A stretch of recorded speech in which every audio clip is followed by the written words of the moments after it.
Welcome. In this video, we revisit my top 10 favorite characters to play for Marvel Champions, the card game. So down at the table, we can see the top 17 I did for my previous list, so be sure to check out that video if you hadn't to see how these got ordered.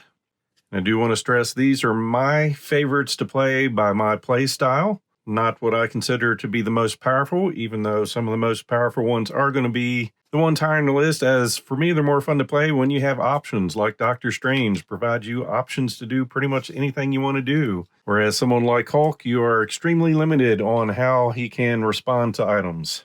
Also with my play style, my preference is aggression and justice aspects. And most of my plays are 1 or 2 players. So right now, if I'm not playing solo, I'm playing with Troy 2-player. And do not get any or many 3 or 4 player games in. Usually if we get 3 to 4 players, I try to pull out protection, and very rarely do I go into the leadership aspect. And of these new 9 cards we got Star-Lord, Rocket Raccoon, Groot, Drax, Gamora, Adam Warlock, Venom, and Nebula. All those are Guardians. And then we have Spectrum as an Avenger. The Guardians are a group that I'm not familiar with too much in the comic verse, so they are not characters I'm familiar with other than Venom, and I'm not aware of him from being a Guardian, always as being a Spider villain or just a character from the Spider-Verse. So that has some thoughts into where characters get placed in that. So with that, we'll go ahead and see if Black Panther is still my least favorite. I'm going to start off talking about Star-Lord. He's got a Thor to 2, attack with 2, 1 defense. Each ally you control gains a Guardian trait, which is pretty good. What could go wrong is his interrupt ability. When you play a card from your hand, deal yourself a face down encounter card. Reduce the resource cost to play that card by 3. Very, very powerful to get some big cards in quick. A hand size of 5, health of 10, very standard, along with a hand size of 6 and his alter ego. Here for setup, lets him go find an element gun, which is a cost of 3 card. And Smooth Talker is an action. Choose a card in your hand, swap that card with the top card of your deck. So he is about coming in strong, taking a lot of risks, and he's got other cards that can help get you more face down encounter cards and other things that trigger doing more damage depending on how many encounter cards you have in your set. So he is very powerful, probably one of the more powerful characters in the game. Very risky playing solo, but if powered with another hero to help with the support, they can take out some villains pretty quick. But with that play of style, he is my least favorite to play. Now, Troy, who I play with, that's his favorite to play. So he dishes out tons of damage, and usually I try to keep our threat in check while that is happening. So from there, I guess from my previous list, very solid from Black Panther on through Thor. From Wasp on to Spider-Man, depending on the day, very interchangeable. My top 6, very strong from Captain down to Scarlet Witch. Just to let you know, there's a lot of play from pretty much Wasp on up to Spider-Man. But She-Hulk and the Hulk and Thor keep going in there, and then we'll put Wasp and give her some room for someone else to jump in between. And that is going to be Nebula. She got great stats, too, for everything there. Her combat protocols, very fun to kick off with the techniques. After your turn begins, resolve the special ability on each technique upgrade you control, then discard each technique upgrade resolved this way. She's got the standard 5 in hero and 6 in alter ego. 9 hit points is about the only thing not good. She's got a great way to draw cards. Response after you play technique upgrade, draw 2 cards. So very good if you keep switching back and forth with that. She's got her ship, help giving her a resource, and all these techniques basically give you an ability while she's in play. The special abilities when that resolves. Very nice to get a whole bunch of these cards stacked up on the turn and just start doing a whole bunch of damage and dealing with the board. But she is back here in my fun to play list. Then on the other side of Wasp, we're going to bring in Groot. He's got a thwart of 1, attack of 2, defense of 3. Force interrupt. When he would take any amount of damage, remove that many growth counters from him. For each growth counter removed this way, prevent 1 of that damage. 10 health, hand size of 5 and 6 on his other side. And he plays off of having a lot of growth counters on him. So very good in the defensive trait. But that's an aspect. Like I said, I don't play that much. If I was in a group with 3 or 4 players in this, he would probably rank a little bit higher. But a lot of his cards are going to resolve around how many growth counters you have on him. So with that is where Groot sits. Then we're going to bring Spider-Woman on down along with Captain Marvel. And when it comes to solo rushing and just getting through a villain, she, in my opinion, is still one of the most powerful out there. Not as many options as Doctor Strange, but if you just want to beat someone down quick, that's the one I go with. Next up, we're going to bring in Spectrum. 1 for all of her powers here. Energy transformation, force response. After you change to this form, choose a face down energy form upgrade. Flip that card face up to change to that energy form. And that's going to modify these base abilities here. So the 3 forms, we have Gamma, Photon, and Pulsar. So Gamma plus 2 attack. So she becomes a thwart of 1, attack of 3, defense of 1. And after you change to that form, deal a damage to an enemy. In Photon form, plus 2 thwart. If you change to that form, remove a threat from a scheme. And Pulsar, plus 2 defense. After you change to this form, heal a damage from her. And on the other side is after you change to this form, turn all your energy form upgrades face down. These are only active when you're in hero form, which kind of makes sense because you only have access to those while you're in hero form. So lots of options with her. And of course, there's cards in play that have you change energy forms and draw a card. So you can start out being all about Gamma, do some stuff, change over to your thwart, draw a card, and do some other things. Also, she has some built-in resource generation and pretty heavy damage there with Gamma Blast or dealing with threats. So lots of options in her stack. But she is not going to make it to the top 10 for sure. But right next to her is going to be Adam Warlock, who both came in the Madden Titans Shadow. Thwart 1, attack 1, 2 defense. Battle Mage as an action, discard a card from your hand limit once per phase.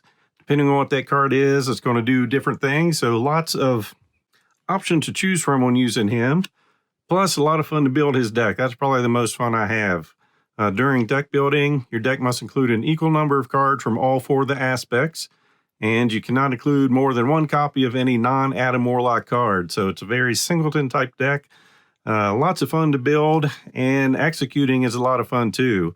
This is one I usually have Yondu in there for leadership and try to max him out and just have all the others as support cards. Hand size is a standard, and he's got 11 health, so a very powerful card there.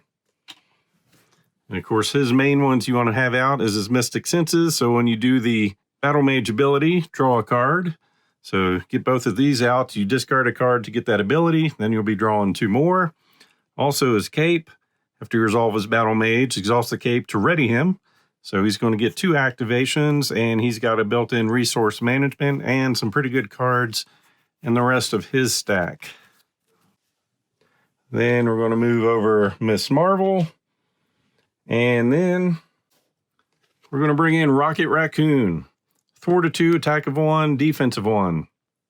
Murdered you, response after you deal excess damage to an enemy, draw a card. He's got lots of ways to boost his damage.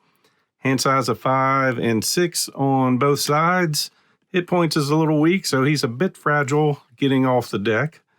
He's got a tinkering action. Choose and discard a tech upgrade you control to draw 2 cards on this side. And of course, he's loaded with guns that he can bring in to manipulate. I typically like running him with Justice. He's got cards built into a stack to help deal with minions and the villain. And he's got a plan. So he can do some pretty heavy thwarting throughout his turn. Not to mention, he can boost his health up with this and boost his attack. So lots of good cards there. Then next up is Drax, who was my favorite from the Guardians movies. Thwarter 1, Attacker 1, Defensive 2. He falls into the same category with Groot. My favorite way to play him is with Protection, and I just don't get that played enough, but tons of fun to play. He's all about making the villain attack him to boost him up. He gets +1 attack for each vengeance counter on him. After the villain attacks Drax, place a vengeance counter here to a max of 3. If you cannot, draw a card. So you can get 3 counters on him, so he's attacking for 4, and he's got other ways to boost his attack up. 14 health, so he can survive a few attacks from the villain. Downside, hand size of 4, but he is 6 on the other side. And after you change to this form, remove all his vengeance counters from him. Heal 2 damage from him for each vengeance counter removed this way. So he can heal pretty quick. So if you had 3 counters on him, flip him over, he's healing for 6, and then if needed, you can recover for 4 more. And if you miscalculate during the game, he's got too stubborn to die, so he's got to get this out and play. If he were to die, he can still stay in. Cards like Parry, when you would take any amount of damage, to prevent X of that damage, where X is equal to double your attack. So if you get his attack up to 4, he can parry away 8 damage. And then Mantis, she can take a damage to healing for 3, and he just has other ways of readying and dealing with things depending on how many counters he has on him. Lots of fun to play. Then we're going to move Iron Man down. So now we are getting into our top 10. So Hawkeye goes to the top 10 spot. Spider-Man turns over to number 9. Then number 8, Gamora comes in. Solid stats, 2 for everything there. She's got a finesse ability. After you play an attack event, remove a threat from a scheme. Precision. After you play a thwart event, deal a damage to an enemy. So you dealing with both minions and the villains and keeping side schemes and schemes in check. Got the hand size of 5 and 6 on both sides and hit points of 10. When constructing your deck, you may include up to 6 attack and or thwart events in your deck from other aspects other than your chosen one. And as an action, look at the top card of your deck. If that card is an attack or thwart event, draw a card. So possibly getting more cards on her turn. And in her stack of goodies, she's got 2 cards that gives her wild resources for attack and thwart events. She's got some free cards in there, so remove a threat. And since it's a thwart, that's going to do a damage because of her other ability. An acrobatic move, 2 damage, and then remove a thwart with her ability. And then she's got some pretty big attacks if you've done both of the attacks and thwarts with her. So pretty solid deck. She can handle both attacking and threat. Scarlet Witch moves down to 7. Black Widow down to 6. So our top 5. Doctor Strange takes the number 5 spot. Quicksilver over to 4. And Cap and Ant-Man are going to retain their position. Venom coming in at number 3. So thwart of 1, attack of 2, defense of 2. He can control 1 additional upgrade that has the restricted keyword, so basically 3 guns in his hands. Symbiotic Bond, take a damage to generate a wild resource. Hand size, 5 and 6 respectively. 12 health, very solid. And on this side, armed and ready, set up. Discard cards from the top of your deck until you discard a weapon upgrade, then add that card to your hand. So hopefully between your initial drawing, mulligans, and this, hopefully you can end up with 2 of the 3 main guns in here. 2 of his pistols. When you use one of his basic powers, exhausts his pistol, he gets +1 to that power for this use. And of course, thwarting, attacking, and defense are his powers. But most importantly, the multi-gun. Exhaust that, choose one of the following, deal 2 damage to an enemy, or choose a player, deal a damage to each minion engaged with that player, or remove 2 threat from a scheme. So he is very capable of taking care of minions and keeping all the threat in check. And behind that, Project Rebirth. Almost as good as Aunt May for Spider-Man, maybe a little better depending. Alter Ego action, choose to either draw a card or heal 3 damage from Flash Thompson. So these 4 cards you definitely want in as soon as possible.